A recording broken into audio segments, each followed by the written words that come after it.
बज़ाहिर लग भी ऐसा रहा है जो हसन बात कर रहा है कि इनके जो लीडरान है वो मुख्तलिफ बयान देते हैं। एक दिन पता चलता है कि वो जो फोकल पर्सन हैं जिन्होंने ये बात डिटरमिन करनी है कि कौन मिलने जाएगा अंदर अबानी पीटीआई से जेल के अंदर, वो बताया जाता है कि उसके अंदर वो मरवत साहब हैं, फिर बताया जाता है मरवत साहब नहीं है।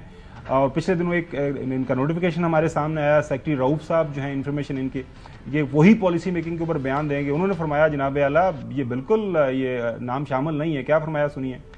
शेख अफजल मरवत साहब उन्होंने कहा कि जब तक इमरान खान नहीं कहेगा मैं नहीं मानता इस चीज को। इमरान साहब ने तो आज मेरे सामने भी कह दिया ये। मैं बैठा हुआ था आज खान साहब के पास, आज मेरी को 3 महीने बाद मुलाकात हुई है और मेरा ख्याल है कुछ 6-7 कोर्ट ऑर्डर्स के बाद मुलाकात हुई है। मेरे साथ उमर अयूब साहब बैठे हुए थे, मेरे साथ क्या वजह हुई, क्या बात हो रही थी जिसमें उन्होंने कहा चलो शेख अफजल मरवत नहीं, उमर न्याज नहीं, बाकी नहीं, उन्होंने अपने फोकल पर्सन को चेंज किया है। आप लोगों ने कहा होगा ना सर आप गलत फोकल पर्सन नहीं, ऐसा कुछ नहीं कहा। खान साहब का अपना फैसला था। उन्होंने कहा जी कि ये जो है 5 जो फोकल पर्सन उन्होंने आज नॉमिनेट किए हैं उनको हमने उमर अयूब ने बाहर आके अनाउंस कर दिया।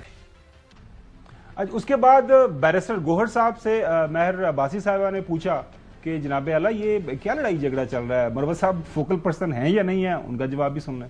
अभी कितने फोकल पर्सन हैं टोटल? आप समझे मैं हूँ, मरवत है, उमर नियाजी साहब है, इंतजार पंजोता साहब है, शिबली साहब है, साथ उमर अयूब साहब है और अली जफर साहब। इसमें मरवत साहब को हटाया नहीं गया या नहीं? जो पुराने लिस्ट है किसी को नहीं हटाया गया। सिंपल टू इशू था। उन्होंने कहा जी हमारे पास एक लिस्ट ऑलरेडी आ चुकी है और लिस्ट हाईकोर्ट के पास है, हाईकोर्ट में हम कमिट कर चुके हैं, हम उस हिसाब से देंगे। मैंने उसके नीचे लिख लेगा एडिशनल, ये नहीं लिखा किसी को निकाला गया। उसमें हमने कहा नए नाम ये डाले गए। आपने जवाब उनका सुन लिया। चौधरी गुलाम हुसैन साहब, आपकी इन लोगों के साथ काफी बातचीत रहती है। हसन ने अभी थोड़ी देर पहले आपको बताया कि काफी भरपूर अंदाज से एक्सप्लेन की सारी की सारी स्टोरी।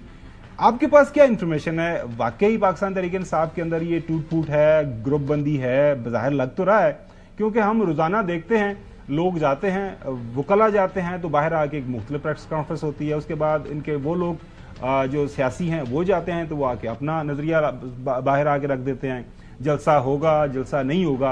तो ये मिसकम्युनिकेशन क्यों हो रही है पीटीआई के अंदर? एक तो सवाल का मुझे ये जवाब दे दें, आया पीटीआई के अलावा कोई पार्टी है कि जिसकी क़यादत पर सारी पार्टी मुतफिक है? एक। नंबर 2, ये पहले 30 वो तोड़ के ले गया है, 15 वो ले गया है, 6 मेरे पास हैं, 17 के मैंने बयाने पकड़े हैं, 18 के उसने पकड़े हैं। और भाई हमने कहा कि आप इन कामों में ना पड़े, ये एक पार्टी है और लोग उनके साथ डट के हैं, आपको कुछ हासिल नहीं होगा। लेकिन कोई नहीं मानता। अब भी मैं आपको कह रहा हूं कि ये जो स्टोरीज आप फैला रहे हैं ना, इससे किसी किस्म का कोई उनका नुकसान नहीं होना। जिस दिन जो उनका लीडर है वो कहेगा सारे सब ने उस पर लब्बैक कहना है। अच्छा इख्तिलाफात है या नहीं? सवाल तो ये था ना चौधरी साहब से, वो सब ये बताया नहीं है ये इख्तिलाफात। देखिए वो मैं आपको बताता हूँ, सवाल का जवाब ही नहीं दे रहे, वो जवाब दे रहे हैं, वो जवाब ये दे रहे हैं। मैं आपको थोड़ा एक्सप्लेन कर देता हूँ। जेल लीडर जो है जेल के अंदर है, ठीक है। अब वहां पे क्या बात होती है, बाहर आगे कौन क्या बात करता है, तो चौधरी साहब ये बात कर रहे हैं कि किसी अब ज़ाहिर आइंदा 2-4 महीनों के अंदर जब भी बाहर आएंगे लीडर आ जाएगा, जो बात करेगा तो बात वही होगी। तो आप सवाल आपसे ये है कि जो चौधरी साहब ने आपके सामने एक राय आपने रखी है, इससे नुकसान क्या होगा? मतलब ठीक है पार्टी के अंदर आपको वाकई लग रहा है कि इतनी दरारें पैदा हो जाएंगी कि पार्टी अपनी जो उनकी आइडेंटिटी है वो खो देगी? नहीं, बात यह है कि जो पीटीआई का वोट बैंक है वो तो इमरान खान का है। एज लॉन्ग एज जो है वो बानी चेयरमैन पीटीआई, और ये उनका फैन क्लब है, ये वोट बैंक भी नहीं है, उनका फैन क्लब है जो उनके साथ लोग वाबस्ता हैं। चाहे वो पावर के लिए आए हुए हैं, तो बात मैं अपनी बात करूंगा ना, चाहे वो पावर के लिए आए हुए हैं, चाहे वो ओहदे के लिए आए हुए हैं, जिसके लिए भी आए, but it's a fan club of Imran Khan. अब देखना यह है कि उनकी एब्सेंस के अंदर अब हमाद आज़ाद साहब आए हैं, अब उन्होंने अपनी एक रोल लेना है, जगह लेनी है। अब जब वो जगह लेंगे तो कोई ना कोई पीछे होगा, जो पीछे होगा उसको बड़ी तकलीफ होनी है। इस तरह शेर अफजल मरवत साहब ने भी एक जगह ली हुई है। अगर कल कोई और लीडर आता है, जब अब अली बिन गंडापुर साहब वो खुद वज़ीर आला बन चुके हैं, इस तरह जो वुज़रा हैं वो अपनी एक स्पेस लेना चाह रही है और स्पेस कोई देता नहीं है पोलिटिकल पार्टीज के अंदर।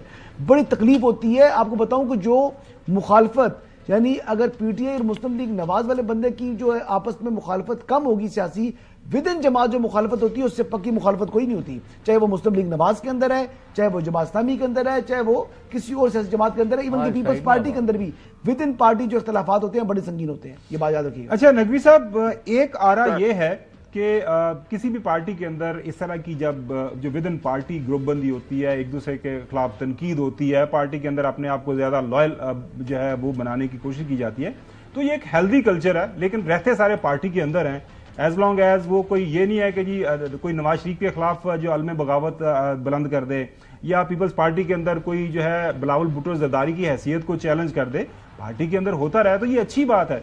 आपका क्या कहना है कि ये जो एक हसन की राय है कि पार्टी के अंदर बहुत ज्यादा ग्रुपबंदी होगी और इससे नुकसान होगा, आप क्या समझते हैं? कोर कमेटी की इजाजत बता रहे हैं ना जी। देखिए, जब एक इमारत होती है ना, उस पर रंग किया जाता है, तो कुछ अरसे बाद धूप या बारिश से वो रंग उखड़ने लगता है और इमारत की जो असल शक्ल है वो सामने आने लगती है। तो पीटीआई के साथ भी वही हो रहा है, और ये ऐसा अभी नहीं है। इमरान खान साहब जेल में हैं तो ऐसा नहीं है कि अभी हो रहा है।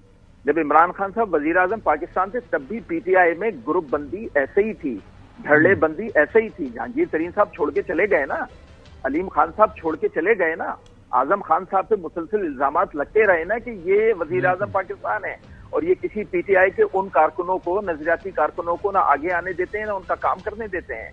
कौन कौन लोग छोड़ के नहीं गया, सिंध में किस तरह इख्तलाफात हुए, पंजाब में किस तरह, ये मैं तब की बात कर रहा हूँ जब इमरान खान साहब वजीर आजम थे, ये मैं अभी की बात नहीं कर रहा, ये मैं तब की बात कर रहा हूँ। तो पीटीआई के अंदर ये जो गिरोहबंदी है, ग्रुप बंदी है, धड़ल्ले बंदी है, ये कोई नई चीज नहीं है, ये पुरानी चीज है। और आपको याद होगा मैंने इसी प्रोग्राम में एक दफा एक बात कही थी, अलावा कोई लीडर है नहीं, उसका जवाब दे दे।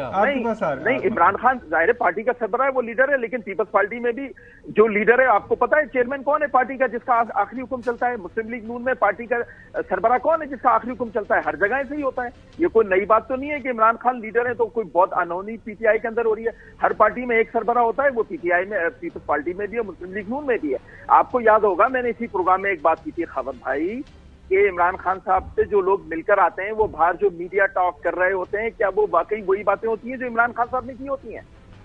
मैंने की थी ना ये बात, आज आपने वही बात की। देखिए नाजरीन, ये एक तो एक इशू तो है, जाहिर है लीडर जेल के अंदर है और जिस तरह की मुलाकातें वो होनी चाहिए। आपको पता है माजी के अंदर जब ताहियात कायद थे लाहौर के अंदर जेल में, तो रोजाना की बुनियाद पे साफी भी मिलते थे, तो इतना ज्यादा ये जो इबहाम है ना वो नहीं पाया जाता था कि जी लीडर चाह क्या रहा है। अब जाहिर है मैसेजिंग होती है कि एक मौके के ऊपर कुछ लोग जाते हैं, वो अपना वहां पे जो चीज उनके सामने रखते हैं, तो वो उस पर लीडर कहता है कि ये करें, अगले जाके फिर अपना कोई चीज नया के सामने रखते हैं। तो मिसकम्युनिकेशन का इशू है, लेकिन इसे मैं नहीं समझता कि पार्टी को उस तरह नुकसान होगा जिस तरह बताया जा रहा है कि ग्रुप बंदी से पार्टी खत्म हो जाएगी।